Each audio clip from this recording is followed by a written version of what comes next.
जैसा बोलते हैं ना, आपके लिए जन्नत है, बिल्कुल सही है वो हदीस अल्लाह के रसूल की। काफिर के लिए जन्नत है दुनिया, तेरे लिए वाजिद ये दुनिया जन्नत है, मैं मानता हूं। अल्लाह के रसूल की हदीस है। अगर तू कहता है कि तू इस्लाम छोड़ दिया, मतलब काफिर है, मुर्तद है, बराबर की नहीं, और डंके की चोट पे ऐलान कर रहा है, शर्म भी नहीं आती। एक तो गलती करता है, डंके की चोट पे ऐलान करता है। अल्लाह के रसूल फरमाते तेरे लिए ये दुनिया जन्नत है, हमारे लिए कैद है। आखिरत में दोज़ख में जब जाएगा, अंगार लगेंगी पांव पे तो ब्रेन विल बॉइल, भेजा उबलेगा। डंके की चोट पे कहते कि 4 साल से मैं खुश हूं। वाजिद भाई, वाजिद का मतलब क्या? आपका नाम क्यों नहीं बदलते आप? वाजिद का मतलब क्या? पाने वाला सर। क्या? पाने वाला। पाने वाला। क्या पाया आपने? सर मैंने 4 साल पहले पाया। हाँ, अभी छोड़ दिए तो नाम तो बदलो, लोग को धोखा क्यों दे रहे? सर ये मेरी सोसाइटी से मुनासबत रखता है, लेकिन आपने मेरे सवाल का जवाब नहीं दिया सर। सरहद के उस पार के इस खास एपिसोड में आप सबको खुशामदीद, स्वागत। दोस्तों, आज के इस एपिसोड में हमारे मेहमान हैं पाकिस्तान के नौजवान वाजिद एहसास, जिन्होंने आज से कुछ हफ्ते पहले पाकिस्तान के अंदर आए इस्लाम के एक बहुत बड़े स्कॉलर जाकिर नाइक से लाहौर की बादशाही मस्जिद में खड़े होकर सवाल पूछा, ये जानते हुए कि इनके आसपास सैकड़ों मुसलमान हैं। इन्हें इस बात का बिल्कुल भी खौफ नहीं था। बड़ी बहादुरी के साथ इन्होंने अपना सवाल जाकिर नाइक के सामने रखा और जाकिर नाइक साहब ने भी इनके जो सवाल का जवाब दिया वो भी बेहद दिलचस्प था। तो इससे पहले कि मैं वाजिद एहसास साहब का इस प्रोग्राम में वेलकम करूं, सबसे पहले आए देखते हैं कि इन्होंने जाकिर नाइक से क्या सवाल पूछा। जी, मेरा नाम वाजिद एहसास है और मैं एक तालिब इल्म हूँ। डॉक्टर साहब से मेरा यह सवाल है कि मैं पिछले 4 साल से रिलीजन को प्रैक्टिस नहीं कर रहा। मैं एक रिलीजियस पर्सन हूँ और मेरे तमाम मामलात अच्छे चल रहे हैं। यानी मैं एक तालिब इल्म के तौर पर एक अच्छा तालिब इल्म भी हूँ, एक बेटे के तौर पर एक अच्छा बेटा भी हूँ। दोस्तों के में जो मेरा एक मुआशरे में किरदार है या दोस्तों में है वो भी बहुत अच्छा है और मेरे तमाम मामलात भी ठीक हैं। मैं किसी से कुछ लेता हूँ तो वक्त पर वापस करता हूँ। जब मेरे मामला ठीक हैं तो मुझे क्यों मजहबी होना चाहिए? एक ये और ये है कि मुझे एथीस्ट होने का या इरिलीजियस पर्सन होने का क्या नुकसान है जो एक रिलीजियस पर्सन को नहीं है और उसको फायदा है? ये मेरा क्वेश्चन है जाकिर साहब से। और मैं ये कहूंगा कि वो कोई मेटाफिजिकल आंसर ना दें, ऐसा कोई रैशनल आंसर दें जिसका अकल से और जिसकी अप्रोच रैशनल हो। Thank you very much. आपका नाम क्या है? वाजिद एहसास। तो दोस्तों, ये था वाजिद एहसास का सवाल। बड़ा एक नॉर्मल सा सवाल है।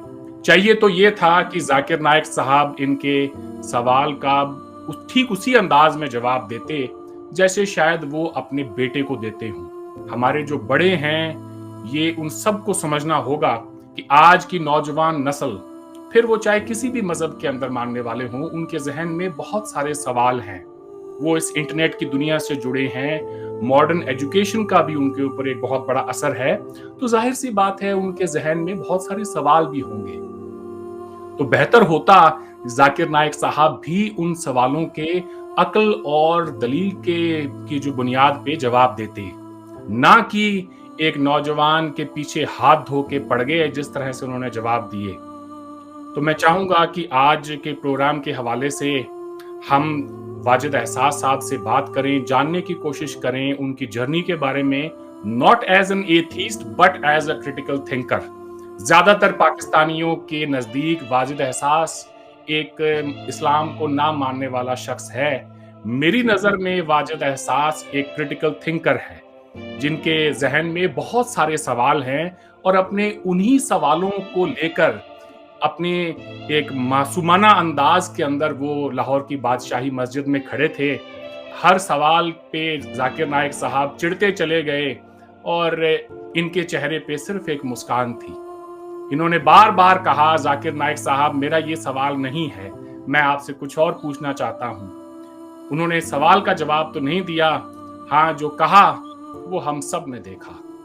तो आए दोस्तों, प्रोग्राम में वेलकम करते हैं वाजिद एहसास साहब को। Thank you so much for joining Wajid साहब। बहुत शुक्रिया सर आपका, आपने बुलाया, और आपका बहुत शुक्रिया, आपने इतनी वो जो है तहमीर बांधी, आपका बहुत शुक्रिया sir, thank you very much. Wajid साहब, सबसे पहले तो मैं आपसे ये जानना चाहता हूँ कि क्या आपको इस बात का जरा भी इल्म नहीं था कि आप पाकिस्तान में खड़े थे, एक इस्लामिक मुल्क है, ऊपर से एक मस्जिद में खड़े होकर आप एक इस्लामिक स्कॉलर से पूछ रहे हैं और ये भी बता रहे हैं कि मैं 4 साल से मजहब को प्रैक्टिस नहीं कर रहा, आपको जरा भी खौफ नहीं आया?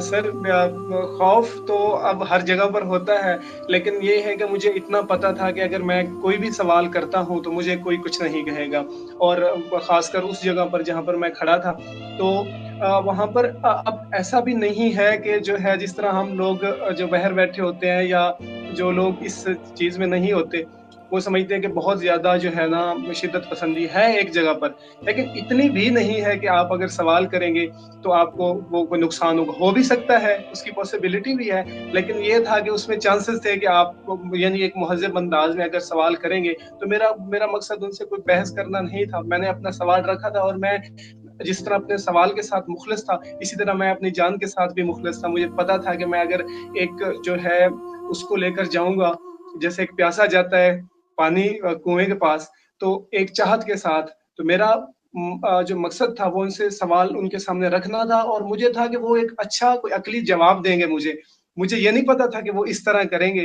तो वो मुझे डर भी लगा, लेकिन फिर मैंने सवाल अपना रखा। अब जो है एक अंदर से जो एक तजस्सुस था, तो वो मैंने उन्हें कर दिया, मैंने अपना सवाल रख दिया, फिर उन्होंने जो जवाब दिया वो आप लोगों ने सुना सर। तो ये है कि डर अपनी जगह पर होता है, लेकिन अब क्या करें, सवाल, वो कहते हैं सवाल की हुर्मत का सवाल है, तो फिर सवाल भी तो रखना है। बिल्कुल जी जी।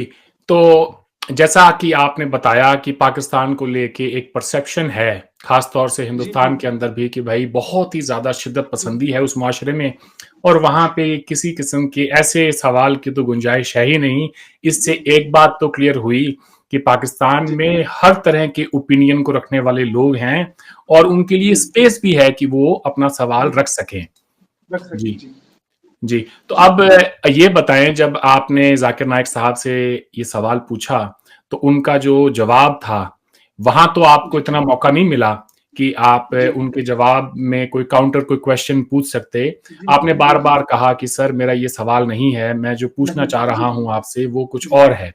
उन्होंने जी कहा कि उन्होंने तो आपको हिटलर के साथ कंपेयर कर दिया। जी जी, जी जी ठीक है। उन्होंने ये भी कह दिया कि इस दुनिया के अंदर बहुत सारी चीजें हैं जो लॉजिक पर आप अगर आप क्वेश्चन करेंगे तो फिर आपको समझ में नहीं आएगी। तो अक्ल और दलील जिसकी गुंजाइश शायद आज ऐसे लोगों के नजदीक है ही नहीं। तो कैसा महसूस कर रहे थे आप जब जाकिर नाइक साहब आपको बार बार उलझाने की कोशिश कर रहे थे, इधर उधर की बात कर रहे थे? जी सर, मैं बस मुझे ये पता था कि डॉक्टर जाकिर नाइक साहब जो हैं, अगर वो एक, क्योंकि इस सवाल का जो जवाब था वो बहुत ही यानी मुनासिब था, थोड़ा सा जवाब बनता था, वो उलझन में चले गए। तो अब मुझे पता था कि जाकिर नाइक साहब अब ऐसा करने की कोशिश करेंगे, लेकिन मुझे इतना नहीं पता था कि वो मेरे ऊपर कोई फतवा लगा देंगे, या मुझे ये कहेंगे आपको शर्म नहीं आती, आप इस्लामी मुल्क में खड़े होकर कहते हो कि मैं रिलीजन प्रैक्टिस नहीं कर रहा, और जैसे मुझे उन्होंने मुर्तद कह दिया। और फिर मुझे एक शिकवा मीडिया से भी है, हमारे जो नेशनल मीडिया है, उन्होंने अपनी टीआरपी के लिए, मिलियन व्यूज के लिए, तो उन्होंने भी लिख दिया कि जाकिर नाइक का मुर्तद से तकरार हो गया। हालांकि मुर्तद, मैं एक नॉन प्रैक्टिसिंग, मैंने कहा रिलीजियस पर्सन हूँ। मैंने ये नहीं कहा कि मैं किसी को बुरा भला कहता हूँ या किसी के मैं खिलाफ आ गया हूँ, या मेरा वो मुझे, अब आप उनकी चालाकी देखें, वो मुझसे पूछ रहे हैं कि आपने अब इस रास्ते पर कितने लोगों को लगाया, यानी वो ये पूछ करके मैं कहूँ मैं तो और लोगों को लगा रहा हूँ, फिर वो कहते कि ये तो जी देखो गैर मजहबियत की वो तबलीग कर रहा है। मैं जानना चाहता हूं कि कितने लोग को आपने सही रास्ते पे लेके आया आपके 4 साल में? कितने लोग आपको मानते? बोलिए मुझे वाजिद भाई, किधर है वाजिद भाई? जी जी सर। हाँ, कितने लोग आपको मानते 4 साल में? 5,000, 10,000, कितने लोग मानने लगे आपको? सर मुझे इससे कोई फर्क नहीं पड़ता, ना मेरी बराबर। पर्सनल लाइफ पर, ना मेरी जो है एक इज्तमाही जो मेरी ज़िंदगी है मुआशरे में, कि मेरे ऊपर कितने लोग मानते हैं या मुझे कितने लोग अच्छा समझते हैं। ये है कि जो एक ज़ाब्ता सेट किया हुआ है सोसाइटी की जानिब से, और एक अकल के जो तकाजे हैं, यानी एक अकलियत का तकाजा है कि मेरा मुआशरे में एक अच्छे इंसान का कैसे रोल हो सकता है, और या मेरा इंडिविजुअल का एक मुआशरे में अच्छा रोल कैसे हो सकता है, तो उस तरह मेरा एक अच्छा रोल है। मैं आपसे ये कहता हूं कि कोई एक ऐसा रैशनल कोई अप्रोच हो, रैशनल एविडेंस हो, रैशनल आंसर हो, जिसकी वजह से मुझे रिलीजन को प्रैक्टिस करना चाहिए, जो मैं नहीं कर रहा। आपको पता है, और जो भी लोग फ्री थिंकर्स हैं, जिनकी अप्रोच हमेशा ह्यूमनिस्टिक रहती है, उन्हें पता है कि बस जो बंदा जो है इस रास्ते पर आता है वो खुद आता है, वो कोई किसी को ला नहीं सकता। हम किसी को कायल नहीं कर सकते कि आप ये कर लो। लेकिन वो ये था कि डॉक्टर जाकिर नाइक साहब जो थे वो मुझे उलझाने की कोशिश कर रहे थे, मुख्तलिफ अब मिसालें दे रहे थे, जैसे हिटलर की मिसाल दी। तो आप देखें कि एक दो ये इसे हम इंटेलेक्चुअल फेलेसी कहेंगे कि उन्होंने एक ऐसी जगह पर एक ऐसी मिसाल फिट करने की कोशिश की, हिटलर के काम से या एक चोर के काम से दूसरों को नुकसान होता है, और जी अरविंद भाई आप हैं, आप अपने कमरे में बैठकर जिस भी मजहब को प्रैक्टिस करते हैं, मुझे क्या नुकसान है इसका? तो ये मिसाल उस जगह पर आ ही नहीं सकती जहां पर उन्होंने फिट करने की कोशिश की, और वो हम वेडिंग कर रहे थे इधर से लेकर उधर, और फिर जब कुछ नहीं बना मैंने उन्हें कहा, फिर मुझे कहते कि आप मेरे ये देखो कि why we believe in god, या गॉड एग्जिस्ट करता है या नहीं। हालांकि सवाल जो था उसकी नोयत और थी, खुदा है या नहीं है, ये एक अलग बहस है। और इस पे मैं कहता हूं कि सकरात से लेकर सोक्रेटिस से लेकर आज तक जितने भी फिलोसफर हैं, वो सारे मिलकर बैठ जाएं तो वो किसी एक नतीजे पर नहीं पहुंच सकते कि खुदा है या नहीं है। तो ये एक फिलोसफिकल बहस है। लेकिन मेरा सवाल उस तरह का नहीं था। मैंने उन्हें ये नहीं कहा हाँ एक बंदा है वो खुदा को मानता है, वो नमाज नहीं पढ़ता। कई लोग हैं वो कहते हैं कि हम अल्लाह को तो मानते हैं लेकिन हम नमाज रोजा इस तरफ नहीं जाते। तो कोई ना कोई है बनाने वाला, या जो रिलीजियस कॉन्सेप्ट है खुदा का, लोग कुछ हैं जो उसको मानते हैं और कुछ हैं जो उसको नहीं मानते, और उनका जो एक खुदा का कॉन्सेप्ट है वो अलग है। तो जाकिर नाइक साहब को सबसे पहले मुझे जो लगा, उन्हें मेरे सवाल की समझ ही नहीं आई कि मैं कहना क्या चाह रहा हूँ। मैंने अपनी सारी बातें क्लियर कर दी। तो दूसरी बात यह है कि नहीं, उन्होंने आपके सवाल को रिपीट किया था। उनकी ये आदत है, मैं उनको बड़े सालों से जानता हूं, वॉच कर रहा हूं। देखें, उन्होंने आपके सवाल को रिपीट भी किया, वो सवाल समझ गए थे, लेकिन उनके पास, जैसा कि आपने कहा कि मुझे कोई मेटाफिजिकल आंसर ना दें, कोई ऐसा जवाब दें जो रैशनल हो, ठीक है, जो कि अकल के पैमाने पे खरा उतरता हो।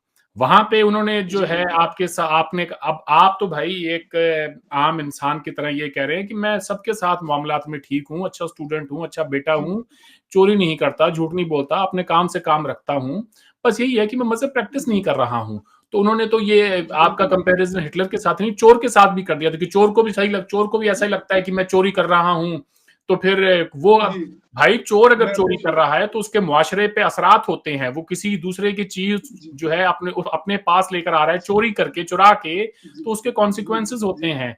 वो मुल्क के कानून को भी तोड़ रहा है। बल्कि इन कंपैरिजन अगर आप अपने घर में बैठे हों और किसी को नुकसान नहीं पहुंचा रहे, तो कोई कंपैरिजन बनता नहीं है चोर के साथ में या हिटलर के साथ में। जी, क्या कहेंगे इस पे आप? जी बिल्कुल सर, ऐसा ही है। और इसमें अगर डॉक्टर जाकिर नाइक साहब ने थोड़ा सा फलसफा पढ़ा होता तो उन्हें पता होता कि कैसे एक मिसाल के एक जब हम एक अमल के मुकाबले में दूसरा अमल लाते हैं तो उसकी नोयत कैसे होनी चाहिए। यानी उन्होंने जो मिसाल दी, इसमें आप 80% जो पाकिस्तानी हैं हमारे, जो मैट्रिक FA जिन्होंने किया हुआ है, वो तो समझ जाएंगे कि देखें डॉक्टर जाकिर नाइक साहब ने थोड़ी सी, मतलब डॉक्टर जाकिर नाइक साहब ने उनका मुंह बंद कर दिया है। लेकिन अगर आप थोड़ी सी अकल इस्तेमाल करेंगे तो आपको सारी बातें क्लियर हो जाएंगी कि डॉक्टर जाकिर नाइक साहब क्या कह रहे थे। और फिर ये भी था कि डॉक्टर जाकिर नाइक साहब जो थे वो मेरे ख्याल में मलेशिया में बैठकर वो ये देखते हैं हर रोज के पाकिस्तान में अब ये हो गया है, पाकिस्तान में अब ये हो गया है। तो वो थोड़ी मीडिया भी हमारा बहुत हाइप क्रिएट करता है। ये अब मैंने अपने वाकये के बाद देखा है कि वो बातें जो मैंने की ही नहीं थी उन्होंने वो भी बना ली। तो अब वो जो बंदा बाहर बैठा होता है वो समझता है कि यहाँ के जो नौजवान है ये पूरे, इन्हें कोई पता नहीं है किसी चीज का, और ये ना बस वो लकीर के फकीर हैं, जैसे आप इन्हें कहेंगे तो ये आपके जो है वो चले जाएंगे। तो ऐसा बिल्कुल नहीं है। तो डॉक्टर जाकिर नाइक साहब की जो तवक्को थी उस पर हम पूरा नहीं उतरे, असल हुआ ये है। और फिर वो अग्रेसिव हो गए, देखे जो भी आया। अब उसी मस्जिद में जहाँ पे मैं सवाल कर रहा था वहाँ क्रिश्चियन भी खड़े थे और उन्होंने सवाल किया, बकायदा डॉक्टर जाकिर नाइक को चैलेंज किया। तो डॉक्टर जाकिर नाइक साहब भाग गया वहां से। तो बात ये है कि जो है हम जो है या जो बाहर लोग बैठते हैं या हमारे रिलीजियस स्कॉलर हैं वो समझते हैं कि नौजवान जो है अब भी उसी लाइन में खड़ा हुआ है जहाँ पे वो पहले था, यानी आज से कुछ साल पहले। अब आज तो अब वैसा नहीं रहा। अब नौजवान सोच रहे हैं, अब वो आगे बढ़ रहे हैं, अब वो फिलॉसफी पढ़ते हैं, अब वो रसल को पढ़ते हैं, अब ड्यूरेंट को पढ़ते हैं। तो अब वो कम से कम मैं ये कहता हूँ कि एक पंजाब यूनिवर्सिटी लाहौर का एक अदना सा जो तालिब इल्म है वो अगर सोचने समझने वाला है तो वो डॉक्टर जाकिर नाइक साहब उनके सामने नहीं बैठ सकते। मैंने भी बहुत सुना है डॉक्टर जाकिर नाइक साहब को, लेकिन वो मुझे उनसे ये तवक्को नहीं थी कि वो मेरे बारे में ऐसा कहेंगे और मेरी जिंदगी को खतरे में डालेंगे। तो बस ये है कि डॉक्टर जाकिर नाइक साहब ने जो है अपनी तरफ से जो वो दे सकते थे उन्होंने मुझे दिया, तो जी उनका भी जी, बहुत शुक्रिया।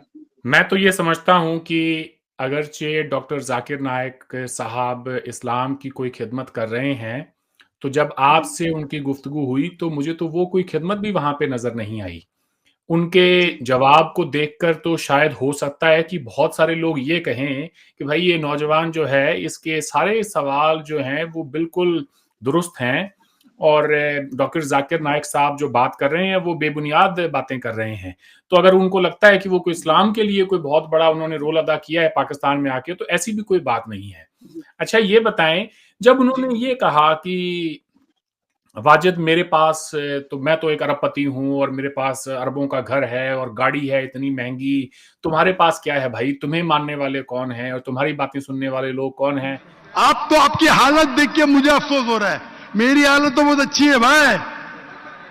मेरे पास अरबों रुपए का घर है, अरबों रुपए की गाड़ी है, मेरे पास नौकर चाकर है। आप तो सिर्फ तालिबे इल्म है भाई। कौन अच्छा, आप या मैं?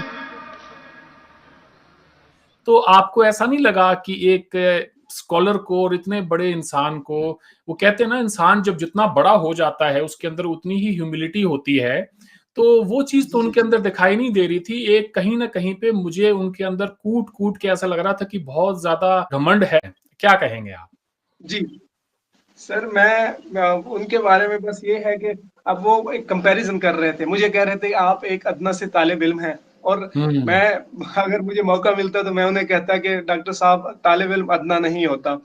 तो वो मुझे कह रहे थे कि मेरे पास गाड़ी है, मेरे पास जी बंगला है, नौकर चाकर है, पुलिस मेरी जेब में है, मुझे कोई कुछ नहीं कहता, और जनाब आपके पास क्या है, आप तो एक अदना सा तालिब इल्म है, मुझे आपकी हालत पर रहम हो रहा है। वो असल में मुझे इमोशनली डैमेज करना चाहते थे। उन्होंने ऐसी बातें की जो पर्सनल अटैक थे। आप देख लें कि ये बंदा वो यहाँ से जाए और पागल हो जाए, लेकिन मैं वो ऐसा हुआ नहीं है।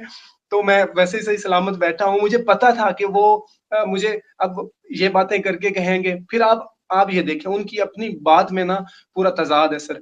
वो कह रहे हैं कि जो दुनिया है ना वो काफिर के लिए जन्नत है, वाजिद तेरे लिए दुनिया जन्नत है। और खुद कह रहे हैं कि आपकी जो हालत है उसे देखकर मुझे तरस आ रहा है, मेरे पास तो गाड़ियां हैं। अब जन्नत किसकी हुई, डॉक्टर जाकिर नाइक साहब की हुई या मेरी हुई? तो डॉक्टर जाकिर नाइक साहब तो पर्सनल अटैक भी कर रहे थे और अपनी जो पीछे बातें कर रहे थे उनका वो रद्द भी दे रहे थे। जन्नत तो आपके लिए, आपके पास आईफोन 16 प्रो मैक्स है, आपके पास गाड़ियां हैं, आपके पास जनाब 10-10 आगे 10-10 पीछे। मैं तो पैदल गया था, फिर वहां से वो रिक्शे पर वापस आया था सर। तो जन्नत हाय हाय किसके हाय। लिए हुई है? डॉक्टर साहब के लिए हुई। तो डॉक्टर साहब ने वो असल में सर, आपने जैसे पहले भी बात की कि ये कोई इस्लामी खिदमत नहीं है। जब भी उन्होंने जोड़ने की बजाय मुझे तोड़ा। उन्हें चाहिए था कि वो मुझे कहते कि बेटा आप पढ़ो, आप कुरान उन्होंने मुझे बाद में कहा, अब मुझे कहते हैं कि आप पढ़ो, आप अपना सफर जारी रखो, एक दिन इंशाल्लाह आपको पता चल जाएगा कि क्या होता है। तो आप अच्छा कर रहे हैं, मेरी हौसला अफजाई करते। उन्होंने ये नहीं कहा। उन्होंने बाकायदा मुझे वो कहा कि आप दोज़ख में जाएगा, अंगारे लगेंगे पाँव पर तो भेजा उबलेगा, ब्रेन विल बॉयल। तो वो मुझे आखिरत तक पहुंचा है। हालांकि मैंने पहले क्लियर कर दिया था, मैंने पहले भी थोड़ी देर पहले कहा था कि उन्हें मेरे सवाल की समझ नहीं। मैंने उन्हें कहा था कि मेटाफिजिकल आंसर ना दीजिए, ना दें। यानी जिसका फिजिक्स को तो वो फौरन चले गया कि आपको किसके म्यार से बेहतर होना चाहिए? आपको जनाब खालिक का म्यार, तो खालिक का म्यार तो यही है कि आप इंसानों के साथ अच्छे हों, आप वालिदैन के साथ अच्छे हों, दोस्तों के साथ अच्छे हों, वादा खिलाफ़ी ना करें, लेन-देन में आप बुरे ना हों। और खालिक का क्या म्यार है, वो तो मैंने पहले बता दिया था। बहरहाल डॉक्टर ज़ाकिर नाइक साहब ने फिर मुझे कंपैरिज़न करना शुरू कर दिया। ऐसे लग रहा था कि जैसे मैं और डॉक्टर ज़ाकिर नाइक ना वो जैसे वो हैं, एक दूसरे का मुकाबला कर रहे हैं।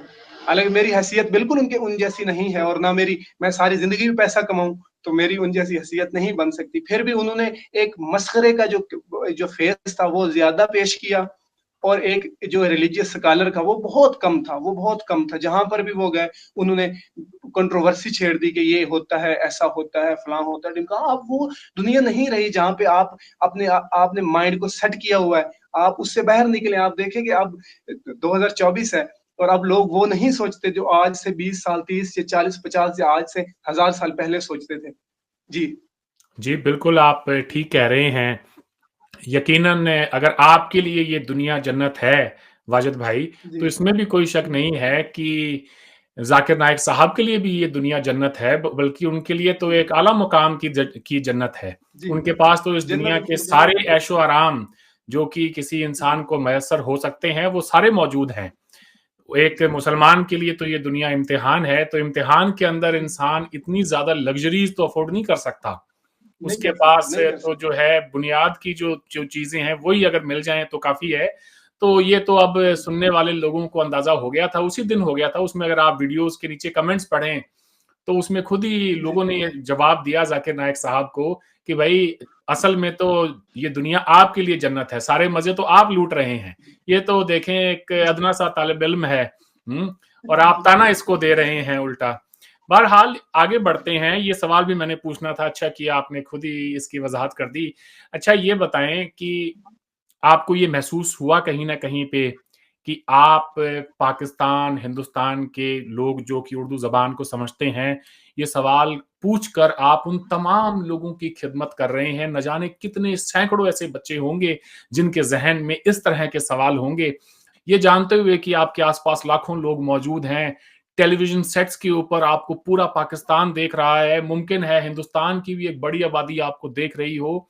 आपको ज़रा-सा भी ये एहसास था कि ये वीडियो कहाँ तक जाएगा और ये चेहरा जो है वाजिद एहसास का, ये हर एक शख्स के ज़हन में छप जाएगा? जी, मुझे इतना था कि थोड़ा-सा मुझे पता था कि कम से कम ना कुछ 10-12 लाख लोग ज़रूर देखेंगे। लेकिन मुझे ये नहीं पता था कि ये 10-12 करोड़ लोग देखेंगे। तो ज ज जैसे आपने मुझसे पहले पूछा कि जो नौजवान नस्ल के लिए आपने वो किया, सवाल किया, तो उनकी तर्जुमानी की। तो बिल्कुल ऐसा है, ना सिर्फ़ नौजवान नस्ल की सर, मुझे कई लोगों ने जो है पाकिस्तान में भी और बाहर से भी ये कहा कि ये सवाल आपने पूछकर जो है जो हमारी तर्जुमानी की है, और हम भी यही सवाल पूछना चाहते हैं। आप सर देखिए कि सुनने में और देखने में, एक जब एक सतही ज़हानत का बंदा जब बैठा होता है, तो आप उसके सामने उसे ये सवाल सुनाएँगे, वो कहेंगे ये कोई सवाल है। हालाँकि ये सवाल बहुत डीप है। सुनने में आपको लगेगा कि ये सवाल कुछ नहीं है, यानी ये कोई सवाल है, इससे बेहतर सवाल पूछा जा सकता था, लेकिन मैं समझता हूँ कि इससे बेहतर आप क्या पूछ लेते? वही डॉक्टर ज़ाकिर नाइक साहब फिर जैसे खुदा कहाँ है, क्यों है, ये है, ये इससे अब आगे हम निकल आए। अब हम हुँ। आगे जो जिन चीज़ों को अकल की वो जो कसवट्टी है उस पर परखा जा सकता है, अकल के ज़ाविये पर, उन पर आ जाएँ। तो जहाँ तक नौजवान लोगों का है, तो ये मैं नहीं सोचता सर। आप मैं कहता हूँ कि यूनिवर्सिटी से निकलने वाला एक पंजाब यूनिवर्सिटी है, गवर्नमेंट कॉलेज है या कोई और है, वहाँ से निकलने वाला हर नौजवान ये सोचता है। और लेकिन फिर ये है कि हम सवाल नहीं कर सकते, हमें घर से प्रेशर होता है, हमें ये होता है कि आपने जॉब करनी है और आपने सवाल नहीं करना। लेकिन फिर भी पाकिस्तान में मैं समझता हूँ कि वो स्पेस है जहाँ पे आप सवाल कर सकते हैं। आप आज भी कर सकते हैं, और बिल्कुल। ऐसे लोग भी हैं जो बैठे हुए ऊपर जो साहिब इक़्तिदार हैं, ऐसे लोग भी हैं जो आपको इसमें हेल्प भी करेंगे। यानी अगर आपने सवाल किया है, मैंने जैसे सवाल किया, मुझे कोई मुश्किल हो, तो बहुत से लोग हैं जो मुझे पूछते हैं कि आपको कोई मुश्किल हुई, लेकिन मैं इस चीज़ को वाज़ेह कर दूँ कि मुझे बिल्कुल भी कोई मुश्किल नहीं हुई। किसी मज़हबी स्कॉलर ने मुझे कुछ नहीं कहा, ना मेरे खिलाफ कोई प्रोपेगेंडा किया, जैसे लोग तवक्को कर रहे थे कि ये अब 1 दिन में गया, ये अब इसकी वो होगा, यानी आप समझ रहे हैं उसको। तो जी, ऐसा जी। बिल्कुल नहीं हुआ। मुझे जितना भी रिस्पॉन्स मिला, वो यूथ की तरफ से मिला या जो सीनियर सिटीज़न है उनकी तरफ से, तो पॉज़िटिव मिला। और इवन के जो यानी एक रिलीजियस तबका है, उन्होंने भी इस चीज़ को माना, इस चीज़ को तस्लीम किया कि वाजिद का सवाल वैलिड था और डॉक्टर ज़ाकिर नाइक साहब ने उसका जवाब नहीं दिया। और फिर उन्होंने एक अच्छे अंदाज़ में, बेहतरीन अंदाज़ में, दावत के अंदाज़ में, तबलीग के अंदाज़ में सवाल को एड्रेस करने की कोशिश की। और फिर उन्होंने, वो कोशिश कर सकते हैं, तो मेरे तक एक पहुँचाया। सही है। तो जी, बाकी ये जो है कि अब नौजवानों में से मुझे कई यूनिवर्सिटी में लोग मिलते हैं, तो किसी नौजवान ने ये नहीं कहा कि आपने गलत किया या ये किया। वो कहते हैं आपने अच्छा किया है, सवाल होना चाहिए। जी। बेशक।